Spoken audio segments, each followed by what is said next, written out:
Good evening, everyone, and welcome to a webinar on Masters in Architecture at NMIMS Balwant Sheth School of Architecture. I would like to welcome Mr. Atrey Chhaya, the presenter of this webinar. Sir, would you please take over the webinar? Yes, sure.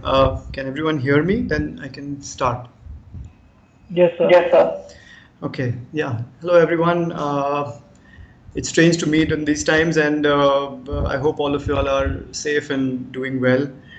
I'll just give a little bit of a background about myself, the school, and the course that we are offering. My name is Atrey Chhaya. I'm an architect by profession, and I also teach at Balwant Seth School of Architecture. I'm there since the inception of the school in 2007. Is when we started the school with the Bachelor's in Architecture program. A bit about myself, as I'm saying. So I graduated from Mumbai. I went on to further my studies in architecture at the Architectural Association in London, almost about 20 years ago. And I worked therein in London. I worked at Zaha Hadid Architects for a couple of years and extended on for another 4 years, I think, till we finished a few projects we were working with them. And I moved back to Mumbai about 13 odd years ago, and I started my own practice with my partner Deepal Chhaya in Mumbai, and we have a practice here currently. We also teach, both of us teach at Balwant Seth School of Architecture. So it's interesting because it's kind of useful for, I feel, to kind of build up this kind of introduction, because it's something that we like to project as what we do in practice also starts to influence how we teach and what we teach in the school here and in the different programs, the curriculum that we set.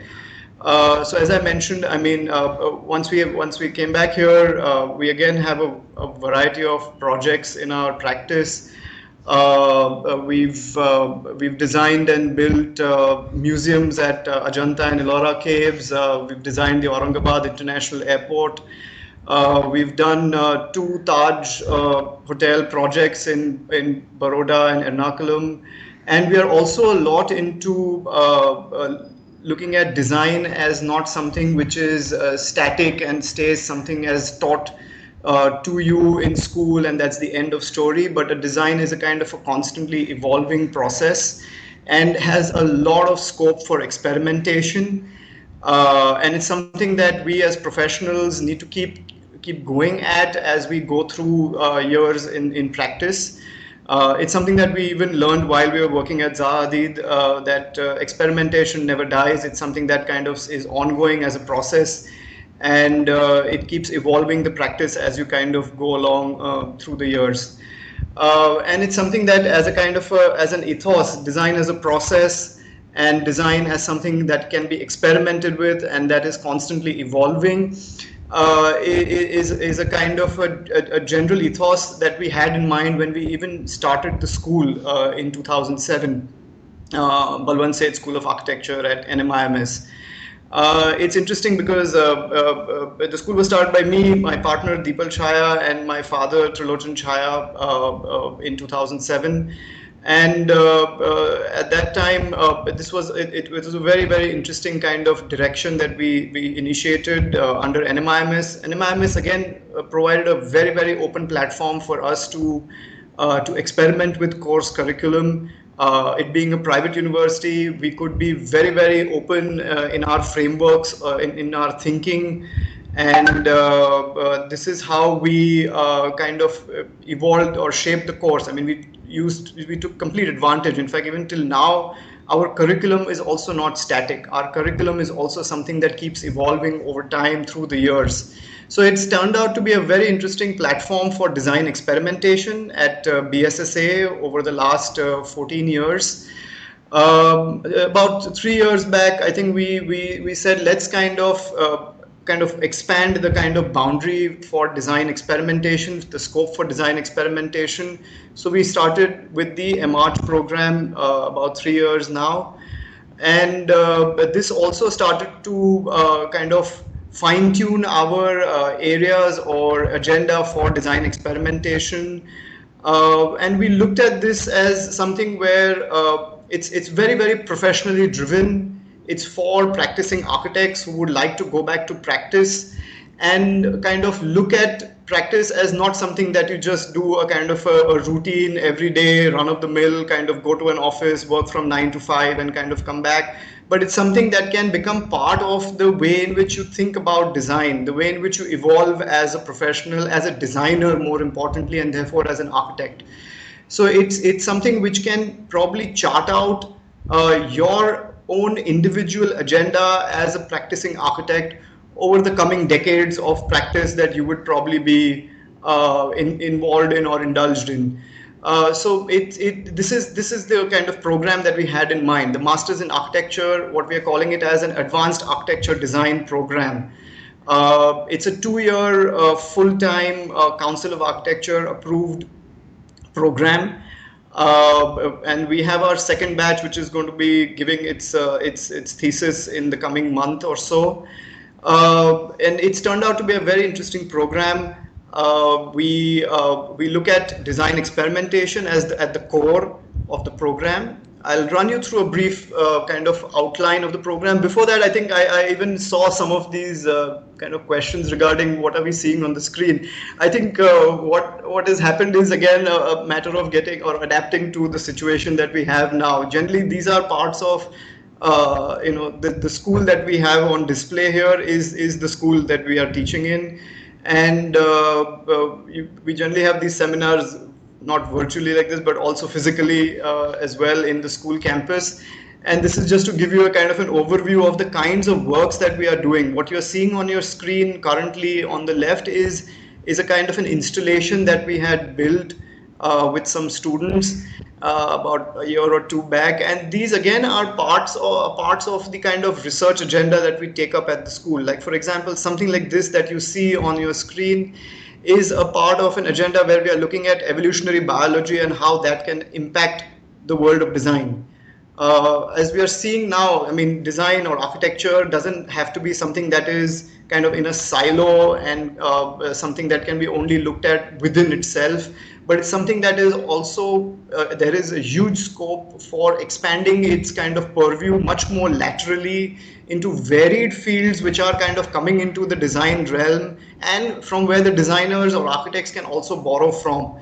So evolutionary biology or computation or even looking at data analytics have become, or big data have become fields that are always looking at the physical environment and how do you actually extract clues from that physical environment for their own research.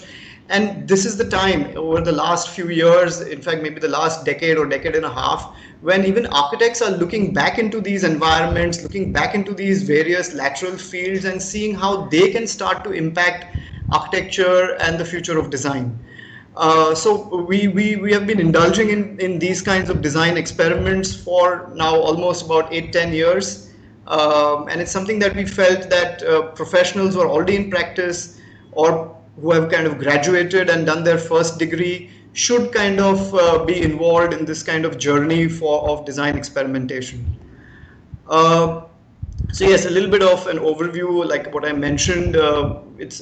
We started the school in 2007. In 2018, we started the Masters in Architecture program, and we are set in Mumbai. It's a kind of a thriving urban environment, and we look at the city also at in some of the kinds of subjects and in some of the studios as this live laboratory to learn from. So the city is not a kind of a dead, static physical environment, but is actually a live environment to kind of extract from and absorb and pick your design cues or your experimentation kind of agendas from.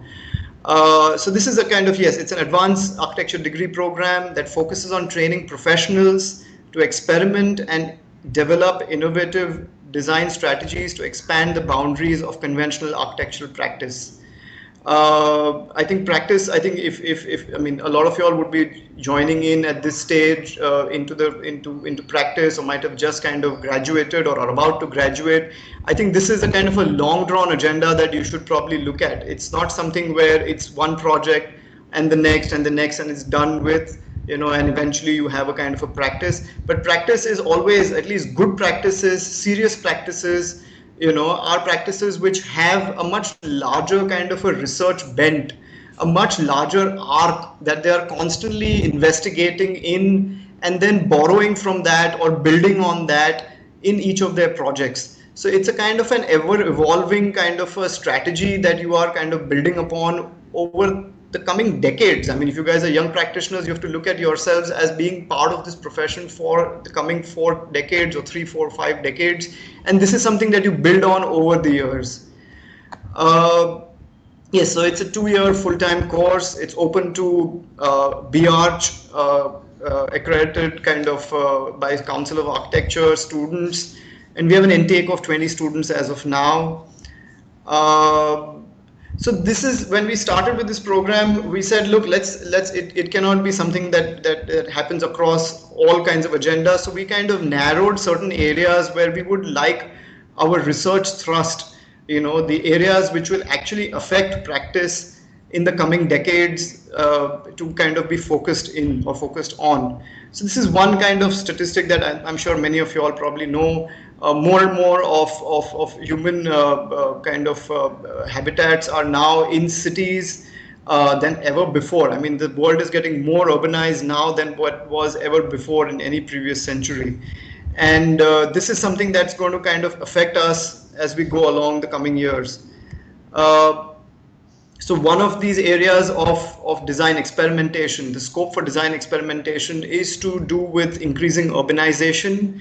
There is constant densification, especially if you are going to be practicing in places like India. We are at the kind of the early cusp of kind of this urbanization kind of pattern, and it's going to kind of grow or increase much more rapidly over the coming decades.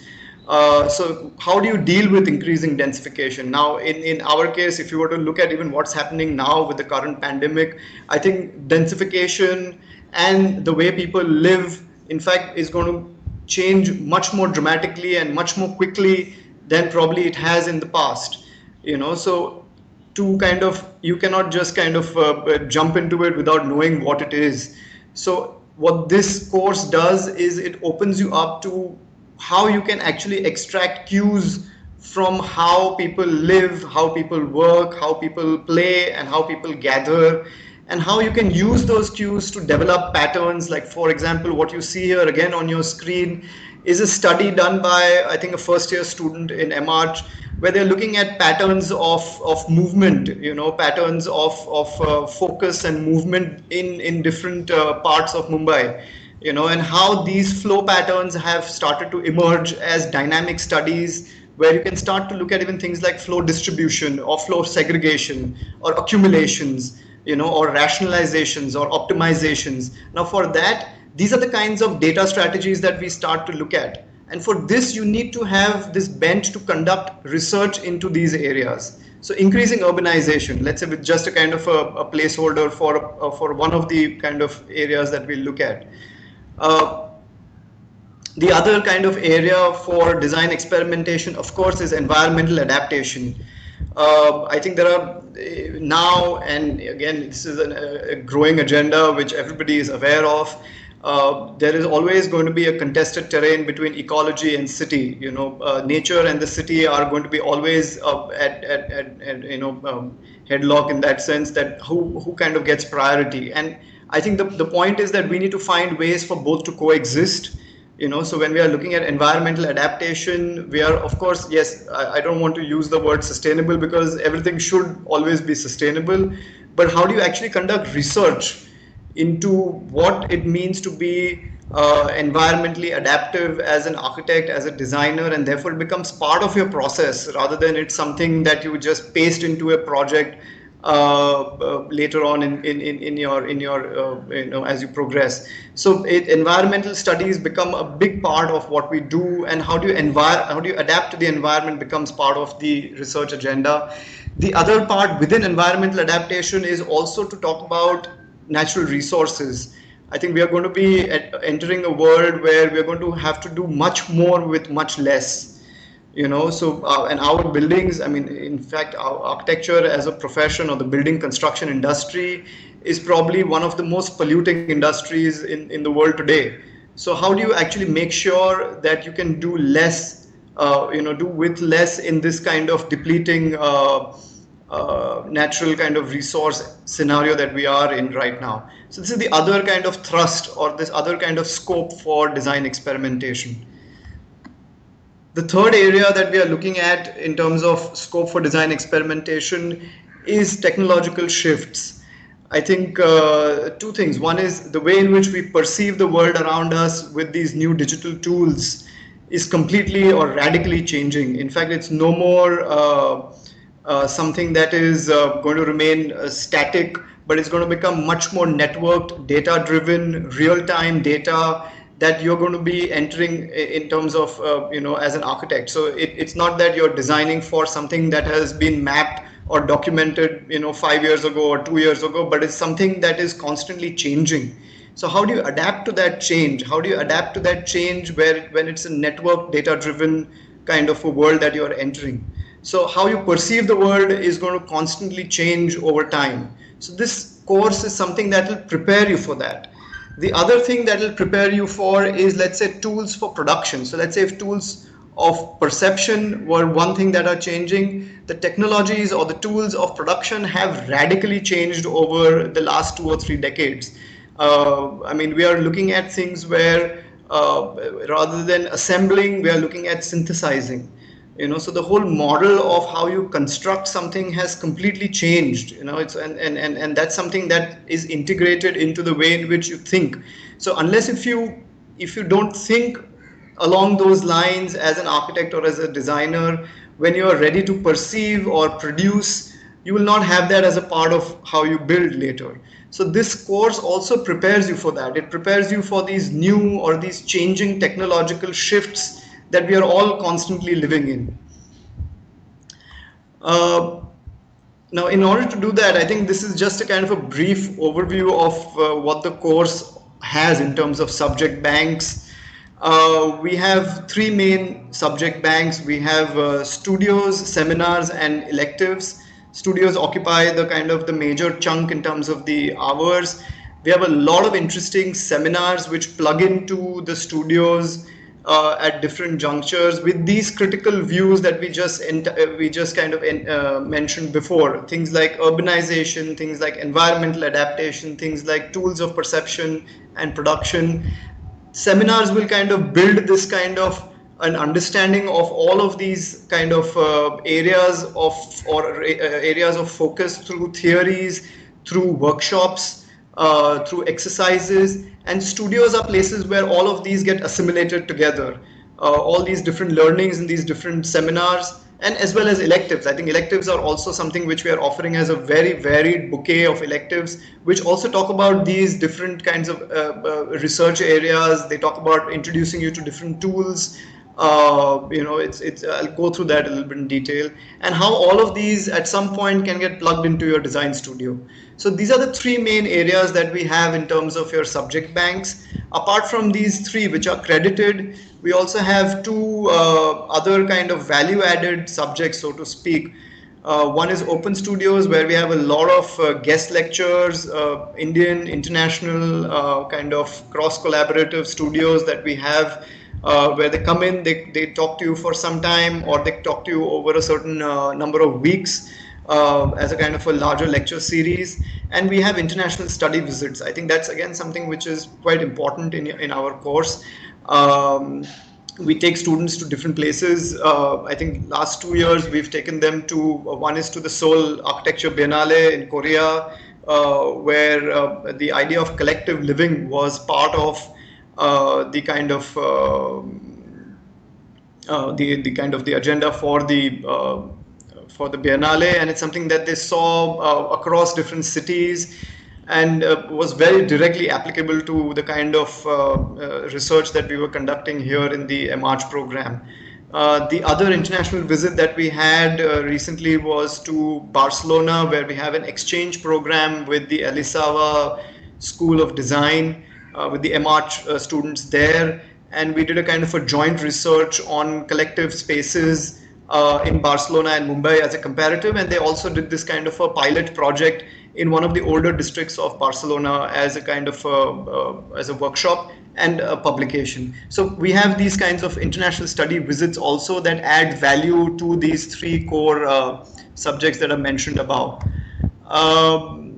Again, this is just, I mean, if you, I mean, all of this is there online. If you want to kind of read up in detail, you could read up, or you can just look at these as visuals and brief overviews of the kinds of subjects we offer.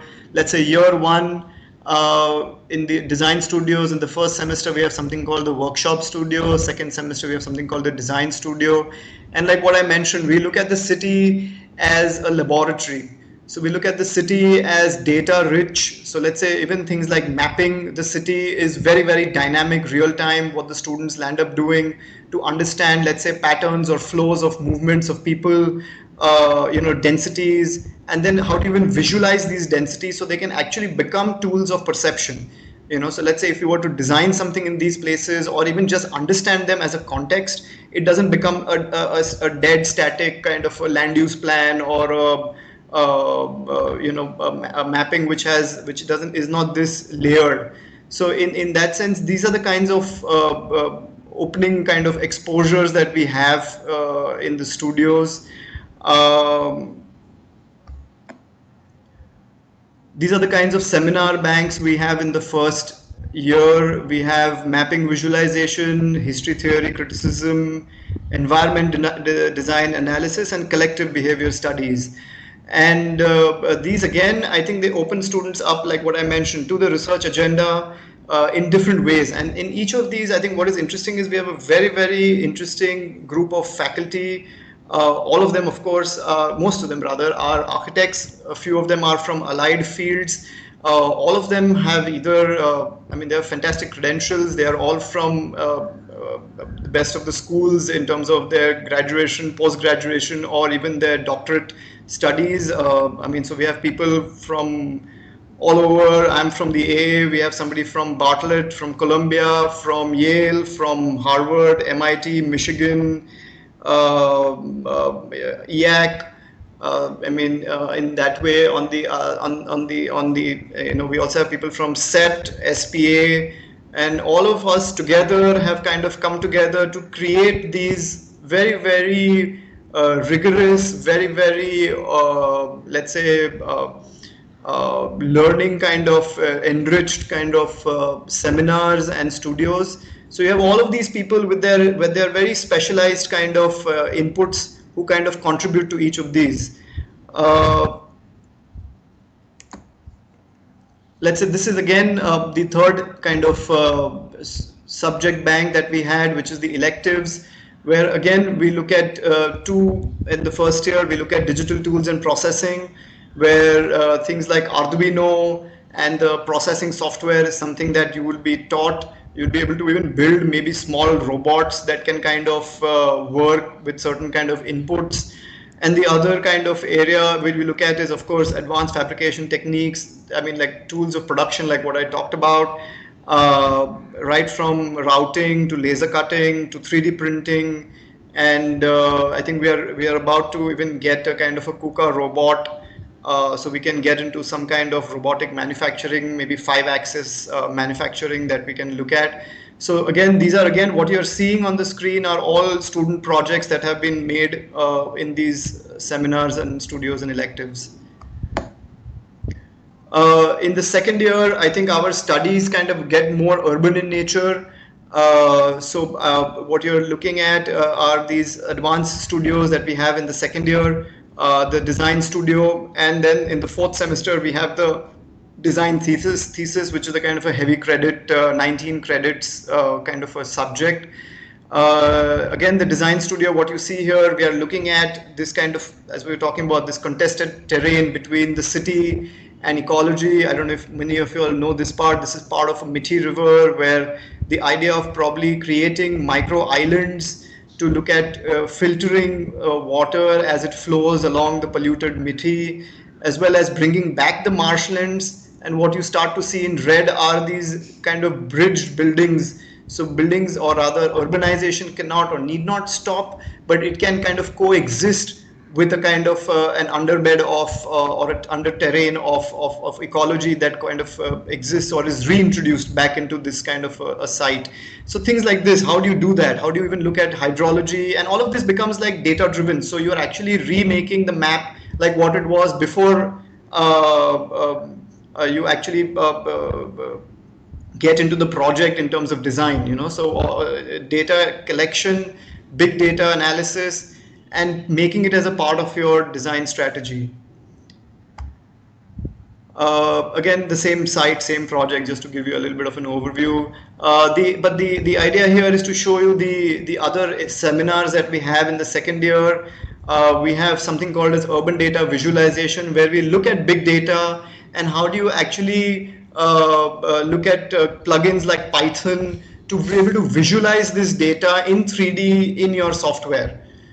Allied technical studies. Now again, allied technical studies is something which we look at technology. So it's like taking your kind of project from the previous year and actually doing a kind of a design development, looking at again softwares to kind of plug in. So we even look at like RoboForm and things like that, as to how do you maybe rationalize structure, minimize structure in terms of its weight, and therefore you can kind of have the most optimum structure, the most lightweight building possible, keeping your design in mind, and therefore minimize the impact on resource consumption.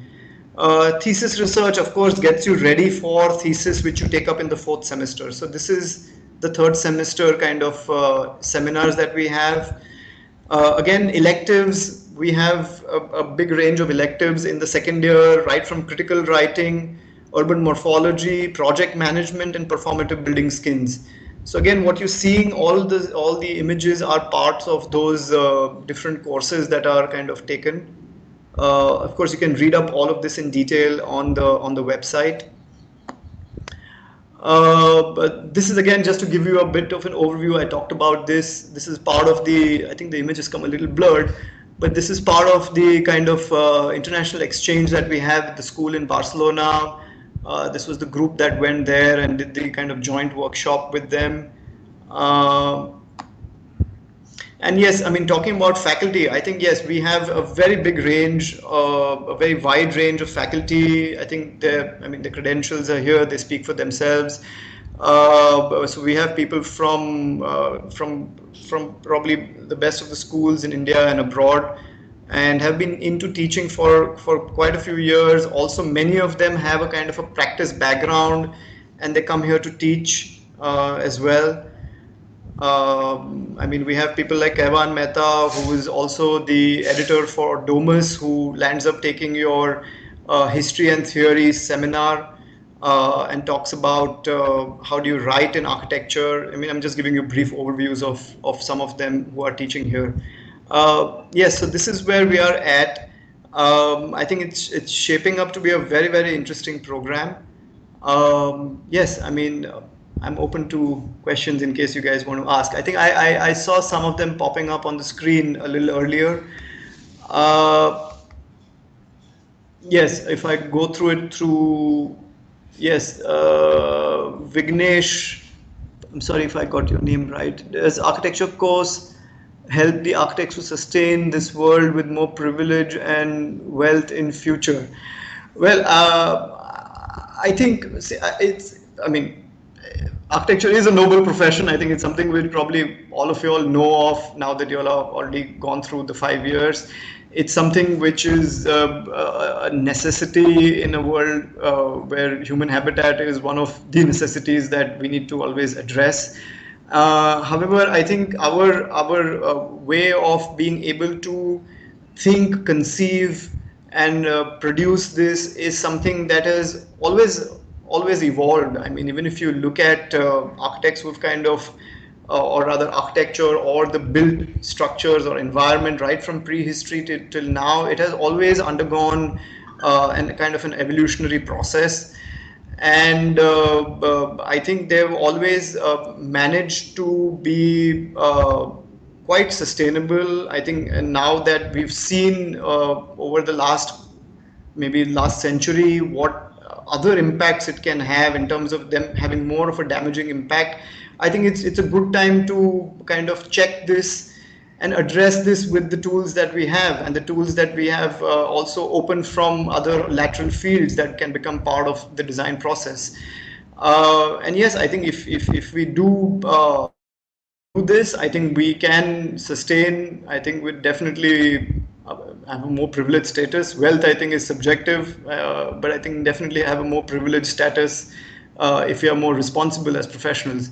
And I feel in that case, this course will definitely give you that kind of added value, that added maturity, that added skill and base to start to say that yes, I can develop something that has much more value in the true sense. I mean, not value in terms of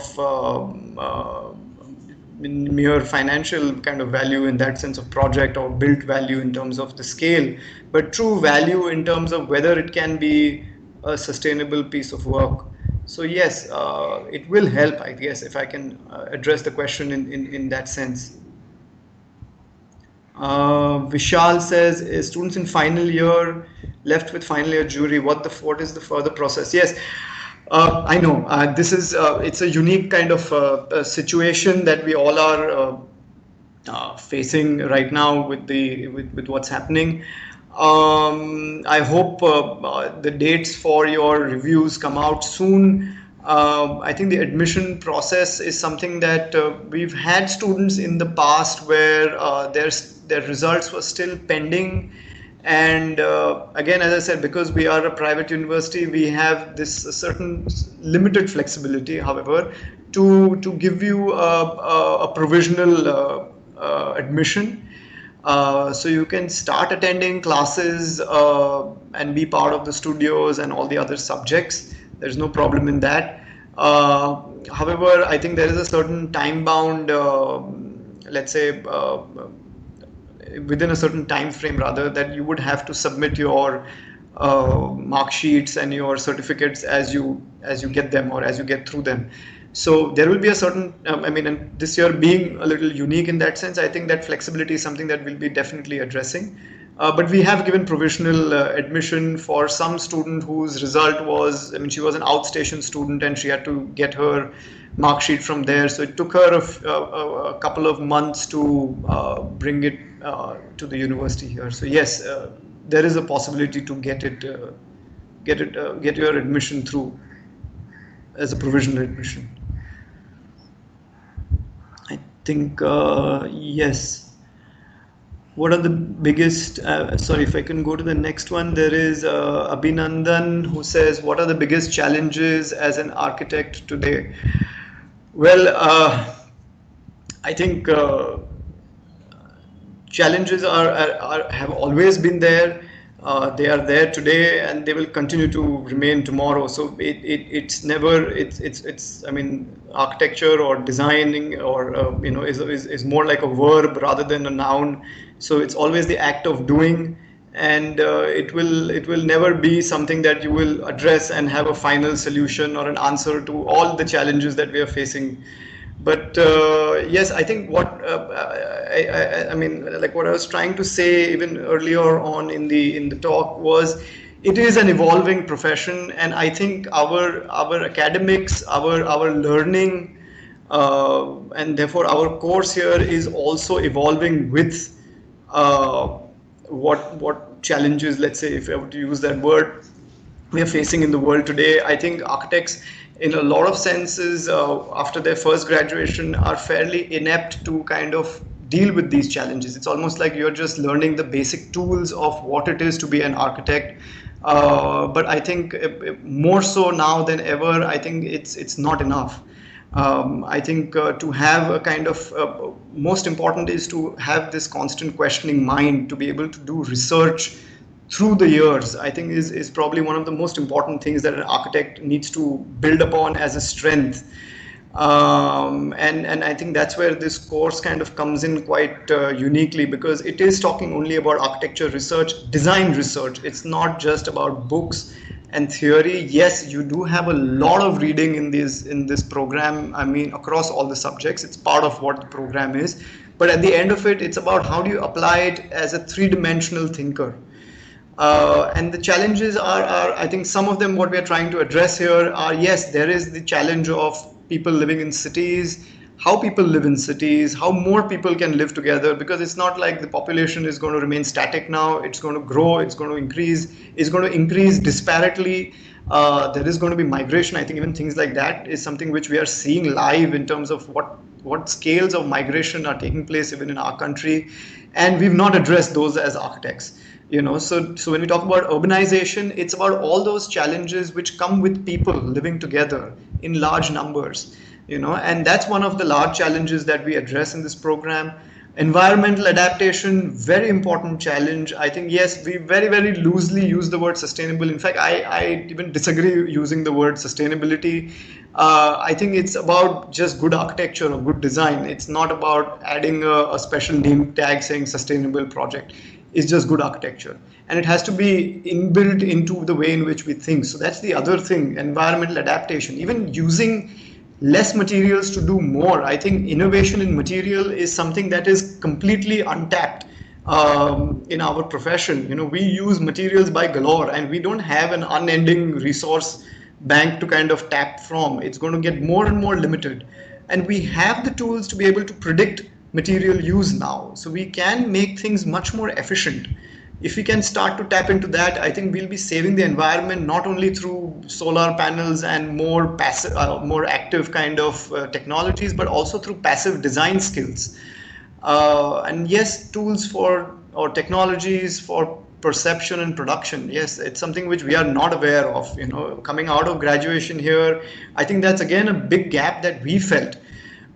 Even when we graduated in India and then we kind of studied elsewhere, we worked at Zahas, I think we felt that there's a big gap in terms of how we look at tools or technologies. We look at that as something that is away from us when it needs to be part of us. So I think if we can adopt to those challenges, how do you be a constant learner? I think it'll be much more useful for you as architects in the coming decades. I hope I've answered some bit of that at least. Shweta, uh, are you looking forward to conduct the semesters online? Yes, I think, yes, of course. I think this has been a question that has been addressed at multiple levels. So at the university level, again, I think I mean, it's a good thing, good part on NMIMS, because they have kind of risen to that challenge very early on in this situation. We have online platforms for everything. In fact, even now we are constantly conducting even our faculty meetings and course curriculum meetings online. And in fact, we even had the last bit of last semester, including the juries on online platforms very seamlessly across all the programs that we are offering. So yes, we will be looking at online courses or tutorials or studios that we'll be conducting. It will be, I mean, we'll try and make it, we are trying to rather, and it has worked, I think, in most cases, to make it as seamless as being in campus in a kind of a physical environment. And I mean, we are trying to even see how we can use digital tools to kind of enhance the learning. So you could kind of start to do things just by being online and learning the digital tools and software. So yes, it'll be a very, I mean, if the question is, are you as in, am I looking forward to? Yes, I do look forward to doing this. I think it's opened up a lot of interesting areas in terms of flexibility to teach. So we are no more confined to place and time. In fact, I've landed up taking a lot more studios online now because of the kind of flexibility that I have as well as the student has. I mean, so as and when they finish a certain amount of work, it's a simple message or on and then we just land up being online and take the studio. So it's been a very very seamless and in fact far more engaging kind of platform to work with. And I mean, in fact, we are even looking at not just within Mumbai, but actually it has opened up this entire other side where a lot of other international programs, schools, research bodies have even started to approach us, and we are approaching them to see if we can even collaborate online across different geographies, because it doesn't matter now where you are. So yes, it has opened up. It's become an interesting opportunity as well. A little bit of an impediment because we don't see each other face to face and know each other like that. But then it's opened up other opportunities that we can explore, and I think it will resolve. So we are looking at this as an evolving situation. So probably. Initially, maybe yes, I think maybe if you guys are if you are looking at you guys joining in sometime in July, maybe we'll see how the government guidelines come in. Maybe a month or so or less would be an online situation, and then depending upon the kind of procedures we get, operating procedures we get, we will open up and we'll have campus kind of study as well. So it should resolve itself. I'm looking at it like that. Yes, I hope I've answered that. SIMR, specific software tools that are required. Sorry, I missed it. So, yeah, specific software tools that are required to be learned in this course. You need not know. Oh, sorry, did I lose that? No. You need not know any software. I think it's a full a comprehensive kind of learning that you will get in the program. You may know nothing actually, and we have people, exercises, courses that will kind of get you into the groove of. I mean, it's very very interesting what has landed up happening where, let's say, students coming in the first semester probably at the most know CAD, hand drawing, and maybe some physical model making. And it's very encouraging because by the middle of second semester we have seen some of them getting into scripting and coding very very effortlessly, where they are kind of coming up with complex pattern studies, data studies, using software which they probably didn't even or may not have even heard of in when they joined in. So in about 4 to 5 months they've made this huge leap. And I'm confident that, I mean, the kind of program that we have, anybody can pick up these softwares very easily. Yes, you need to be basically an architect. That's all. I mean, that's all we expect. The rest will be taken care of by us at our end. No problem at all. I hope I have answered Simar's question. Amit, what is the placement opportunity after this? So yes, I think there are a couple of things that land up happening. One is, in terms of opportunity, let's say you through the course you will be exposed to a lot of people who are going to be teaching you, as well as people who come in for reviews or lectures who are part of practice or industry, and I think you engage with them one on one. So I think because placement, yes, on one side is looking at somebody's portfolio, which we all get with resumes and portfolios, and this is what I've done and all of that. But here I think it's more of this one-on-one engagement that we also land up having in the course itself. So at some point later, if you choose to kind of join up with one of them, I think that is a much easier or smoother transition that works out. Because probably you've shown them your work in the jury, or you've kind of done a studio under them or a seminar with them or something like that. So that's one way of looking at placement. The other way of looking at placement is, yes, we do have a placement cell, and we have linkages with a lot of practicing architects. I mean, at least students coming out of BSSA, I think in the past we've had very little issues regarding placements. I think, in fact, most places, most practices have been always looking forward to getting students from NMIMS, from BSSA in particular. So I think it's been a fairly easy kind of, let's say, point of entry to different practices. We've had people working in MNCs like Perkin Eastman, We've had people also working at L&T. We've had people working in private boutique offices, right from Doshi to Rahul Mehrotra to and all of them know of to even young practices like Sameep Padora or Nuru Karim or I mean, all of them are part of, I mean, they've always been engaged with our students or school, they know of it.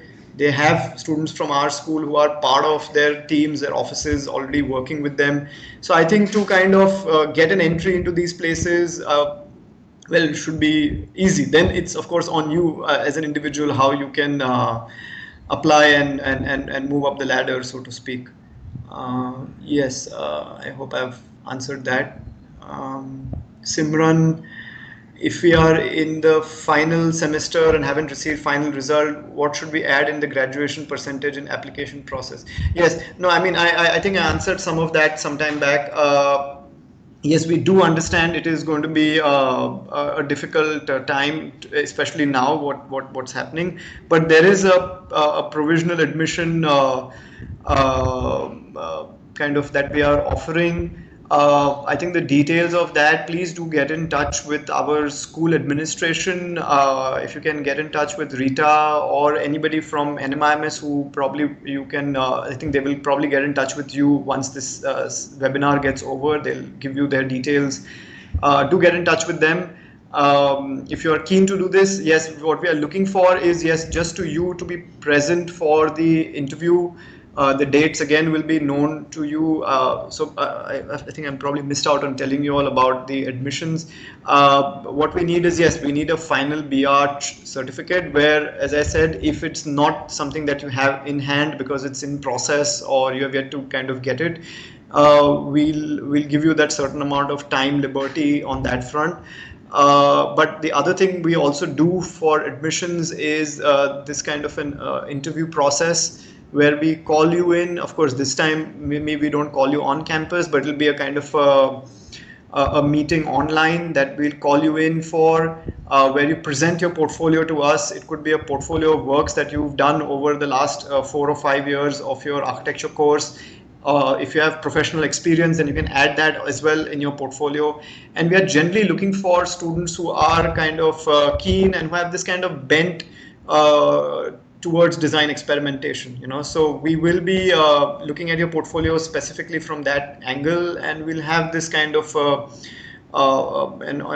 kind of talk with you, I mean, so to speak, about certain things, maybe from your portfolio or generally about the profession or other kind of areas of interest. So be ready for that. I mean, once you register, you'll have to be probably ready with your portfolio for the interview.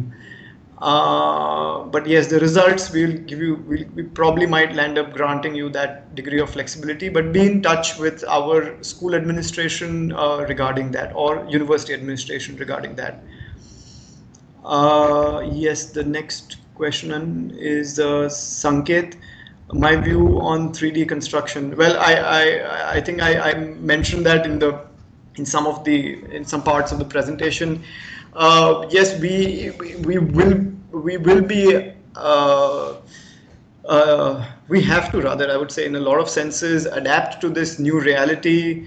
It's not something that has just dawned upon us. It's been in the research or in the nascent stage for many years when we look at the future of construction in some sense. Simply because I think a lot of it kind of even comes back to the architect. When we look at, I think, practice as it was probably in the past century, when these tools were not part of our regular kind of working, the architect was probably one of the kind of cogs in this large machine, kind of producing drawings and details for execution at site. I think with the new technologies that are available to us as of now, I think we will, and we are getting a lot of that control back in our hands, where we can even be directly involved in the construction process itself. It's no more just visualization that you do, but also materialization on site is something that you have full control of. and you will get more and more control of it as our softwares kind of build on it, as our tools of production get more and more refined and more controllable. So it is the new future, it is the new reality where 3D construction, that's what I'm imagining it to be as a question. But yes, 3D fabrication and assembly or printing is something that is going to be the reality that we will all be entering together. So yes, it does give back a lot of the control of the design process back to the architect. So yes, it makes you much more responsible at the end of the day. I think a lot of what we do also is also to become to kind of contextualize technology. Let's say it's like it's a new tool in the offering, but then how do you use the tool in your context becomes extremely uh, let's say again, as a mature or as a responsible professional, it's something that you need to be aware of in the first place. So how do you kind of look at it in the Indian context?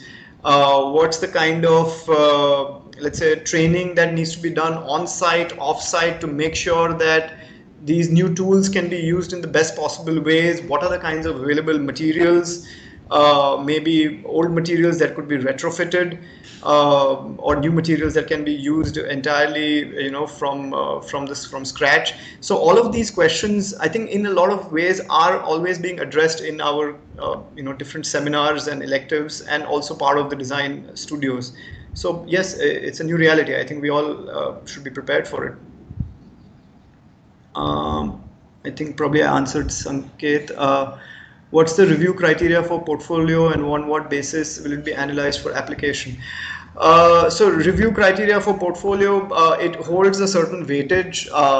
So when we are looking at your application, it's a 50-50 thing. 50% will be on your marks that you get in your M.Arch, and 50% will be on your portfolio. So there is a good amount of weightage that we have on your portfolio. As I mentioned before, the review criteria is we are looking at you as a prospective student in terms of whether you have that kind of bent to do design research, whether you have that keenness, whether you have that eye for taking design not as something that you've probably been trained for till now, but also looking at new areas or new avenues. Maybe you've probably addressed some of it in your previous works, is something that we'll be looking at. Of course, we'll be looking at rigor, tools that the kind of rigor that you have as a student. As professionals or even as tutors, I think as faculty, we've generally got an eye for whether students are have a certain grasp, and whether they have that certain sensitivity. So we'll be looking at you as an overall, as a kind of a holistic kind of application in that sense. Yeah, I guess, so it's different kind of criteria. Yes, review criteria. Okay, so review criteria would be, yes, whether you have a scope for design experimentation, whether you have the certain amount of rigor in terms of work, whether you have a certain amount of exposure to certain theories, and whether you have certain kinds of professional experience. If so, the professional experience part, I think we have reduced the weightage, but the first three things we do give a good amount of weightage. Aruna says need tips for design thinking, design thesis. I wish I could. I don't know what your project is. So I don't know if I can give you tips for your design thesis, unless if I've understood the question incorrectly. And do you have international collaboration, Kumar, Vijay? Yes, so like I mentioned, I think we are building on that. We have one which we already have with the school in Barcelona. It's called the Elisava School of Design. We have a collaboration with them, which is currently it's a 3-year research that we are doing with them, looking at collective urban spaces in Mumbai and Barcelona. and I think we've completed one batch under that research, and 2 more years, and this is something which we are always looking at, expansion or additional years and more things that we can do with them. We are also building up a tie-up with SciArc, with the Southern California Institute of Architecture, but that is in its nascent stages. I think it'll build up. We've had a couple of workshops with them in the past with the undergrad school students, but for postgrad, I think we are always we are kind of developing that. So I will not elaborate much on that. But yes, we do have international collaborations coming up. Under which university, Abhilash asks, under which university will the degree be given? It's under NMIMS University. We are not part of Mumbai University, it's NMIMS. Uh, yes. But it is Council of Architecture approved. So I think your COA accreditation stands. What's the batch composition in terms of experience years? Yes, Tejeshwar says. So yes, I think it's interesting. We've had mixed, uh, let's say, group compositions in some sense. So we have some who are from, in fact, both the years that we have currently, they both are different. Like in the first year, we had more people coming in from outstation. So we had somebody coming in from Gujarat, somebody coming in from Nagpur. We had few more coming in from schools in Mumbai. In the second year, we've had majority of the students coming in from Mumbai, but with varied degrees of years of experience. So some who have been in practice for about 8 to 10 years and are joining in the program. They've worked with landscape architects or have worked with maybe even a developer. Maybe one of them has even his own private practice that he's taken a break from, and kind of I think he has a practice now for about 4 or 5 years. He's taken a break from that and kind of joined in the program. And we've also had students who have just kind of completed their graduation and have joined in the course. So it's diverse. It's very open in terms of composition, and that's great actually. So it's been it's very interesting to have so many different kinds of people coming in. Yeah, I'm sorry. I hope I've answered that. Are there any other questions, or have I completed it? Abhilash, it's a NMIMS university. I think I've answered that as well. Yes, are there any other questions?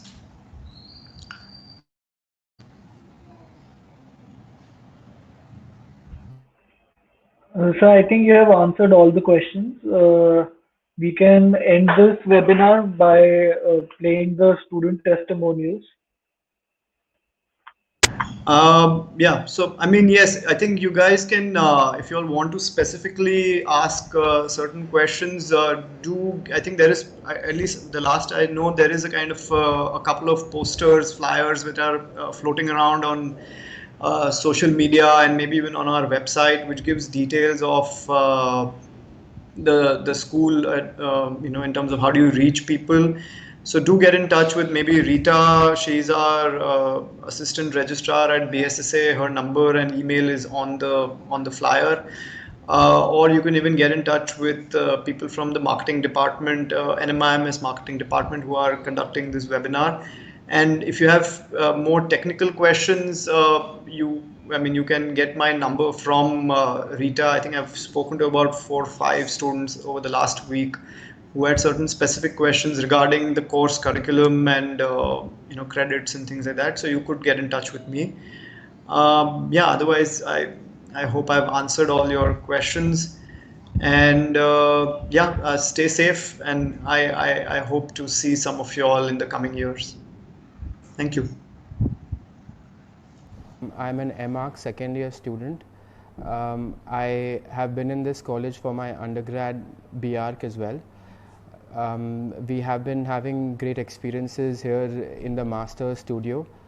We had a study tour come workshop at Elisava School in Barcelona, where we collaborated with foreign students to help rethink what public spaces are for Barcelona. There were also a series of open studios that happened in college, or that keep happening in college, We have had people coming from different parts of the world talking about different verticals in architecture and other fields, which has been quite insightful. I also have an interior design studio which has grown and focused more on because of my time at Balwant Sheth School of Architecture. It has helped me connect with a lot of professionals. It has helped me explore a lot of materials, a lot of ways of thinking. So this has been a good platform for me to enrich my professional and academic life.